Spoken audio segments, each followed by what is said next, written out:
তুমি কি কখনো ভেবেছো 90% মানুষ জীবনে সফল হতে পারে না? তারা কি বোকা? তাদের কি ট্যালেন্ট নেই?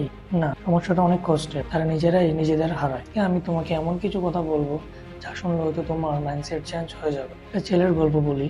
তার নাম দরি হারিফ। সে অনেক বড় কিছু করতে চাইতো। ইউটিউব চ্যানেল খুললো, প্রথম ভিডিও আপলোড করলো, রেজাল্ট 12টা ভিউ। সে ভাবলো ঠিক আছে, নেক্সট ভিডিওতে ভালো হবে। দ্বিতীয় ভিডিওতে 7টা ভিউ, তৃতীয় ভিডিওতে 3টে ভিউ, চতুর্থ ভিডিওতে 0 ভিউ। তার বন্ধুরা হাসতে শুরু করলো, করে কিছু হবে না। পরিবার বলল বাস্তবতা বুঝ, চাকরি কর। ধীরে ধীরে তার ভিতরের আগুনটা নিভে গেল। একদিন সে ক্যামেরা বন্ধ করে দিল, আর সেই দিন সে 90% মানুষদের দলে চলে গেল। রিয়েলিটি কোন আসল কথা শুনো, 90% মানুষ ফেল করে কারণ তারা প্যাশন রাখে না। প্রথম 10টা ভিডিওতে তারা রেজাল্ট চায় আর অন্যের অপিনিয়নকে নিজের ট্রুথ বানিয়ে নেয়। তারা কনসিস্টেন্সি ধরে রাখতে পারে না। 2 দিন কাজ করে 5 দিন ব্রেক। তারা ভয় পায় মানুষ কি বলবে। তারা কমফোর্ট জোন ছাড়তে চায় না। আর সবচেয়ে বড় কারণ, তারা নিজের উপর বিশ্বাস হারিয়ে ফেলে। তো প্রশ্ন করি, যখন তুমি ছোট ছিলে তখন কি তুমি হার মানতে?